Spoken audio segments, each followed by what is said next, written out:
Hello everybody out there in YouTube land, and welcome to DC Fans United. So today I have a very special weekend video for you. I am continuing the Super Villain Biography series. This villain is Mr. Mind. Now he is a really very unique villain, and one of the ones that I find the most interesting. So we'll be taking a look at the different versions of Mr. Mind from over the years in DC Comics, and his origin in Fawcett Comics. His first appearance was in Captain Marvel Adventures number 26, and that was from August 1943. He was created by Otto Binder, who is the writer, and C.C. Beck, who is an artist. So Mr. Mind is a comic book supervillain, and he was created for Fawcett Comics, which is now owned and published by DC Comics. He is one of Captain Marvel's primary villains. Mr. Mind is a 2-inch alien worm with very high intelligence. Mr. Mind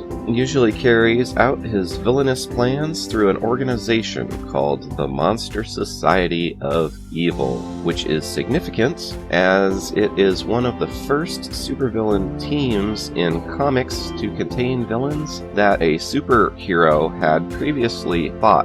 Prior to this, supervillain teams were composed of villains created just for that storyline. The Monster Society of Evil made its debut in Captain Marvel Adventures number 22, and the resulting Monster Society of Evil story arc continued for 2 years in Captain Marvel Adventures, which ended in issue number 46. The original Mr. Mind, depicted in Fawcett Comics and in the pre-Crisis DC Comics, was a cartoonish worm, possessing an intelligence beyond that of human beings. He claimed to be a mutant worm from a distant planet who was more intelligent than the other worms, and they communicated by touching their feelers. This Mr. Mind possessed limited telepathy and the ability to spin nearly indestructible silk at speeds faster than the human eye could follow. And one thing he's really known for is speaking through a talk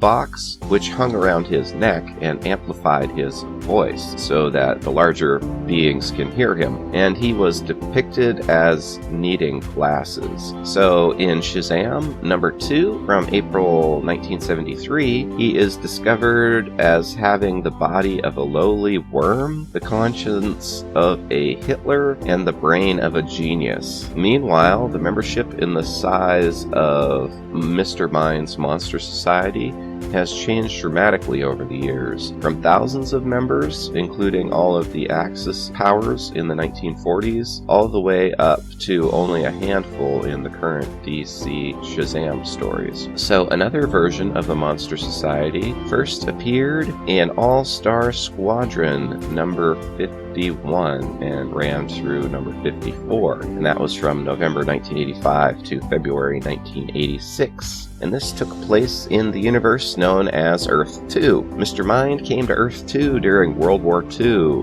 having been drawn by radio broadcasts, and there he formed the first Monster Society of Evil, which was merely a shadow of what was to come. They succeeded in capturing Hawkgirl. Not long after its founding, the other villains tried to kill Mr. Mind, and Mr. Mind had to retreat to Earth S. So without his leadership, the team was quickly defeated in battle by the All-Star Squadron, and they rescue Hawkgirl. So later, as a side effect of the Crisis on Infinite Earths, Mr. Mind arrived in the universe of Earth S sometime around 1846. It was mentioned in this story that he had been working on a weapon for 97 years. He has brilliant intellect, telepathic powers, and a ruthlessness that allowed him to conquer much of space, and he established bases on many different worlds as well as varied locations on Earth. He recruited supervillains, armies, and entire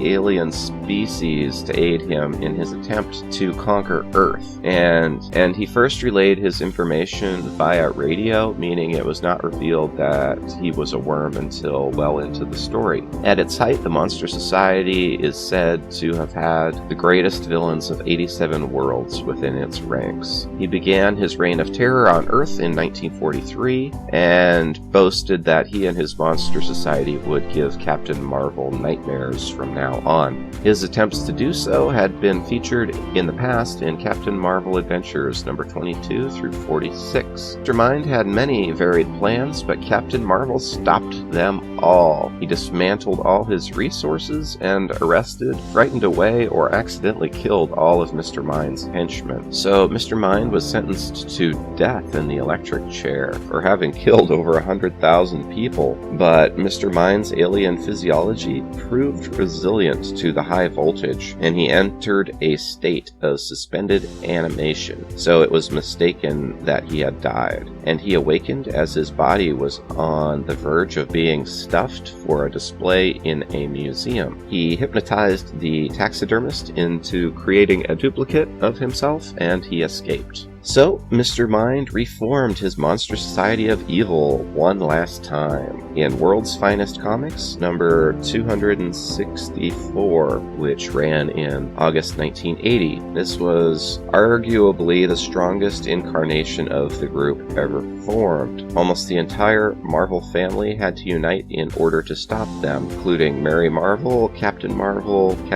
Jr., and 3 Lieutenant Marvels: Tall Marvel, Fat Marvel, and Hill Marvel. So later, Mr. Mind was reintroduced into the DC universe in Jerry Ordway's The Power of Shazam series. Mind was one of a race of millions of mind-controlling worms from the planet Venus, who had plans to invade and take over the Earth, which they claimed to have once ruled. So, appointed as a go-ahead agent, Mr. Mind arrived on Earth during World War II by means of an indestructible spacesuit, but he was captured by Bulletman, Starman, and the Green Lantern, Abin Sur, before he was able to do his plan. So Mr. Mind eventually escaped from them and stowed away on the Magellan space probe. He is depicted in these stories as being a more realistic worm and possessing powers including mind control, telepathy, and mental image projection. And he ends up being the only survivor of the race of the Vesuvian worms. Mr. Mind is next seen in the JSA series as a member of Black Adam's vigilante team, organized to overthrow the oppressive government of Black Adam's home country of Kandak. Mind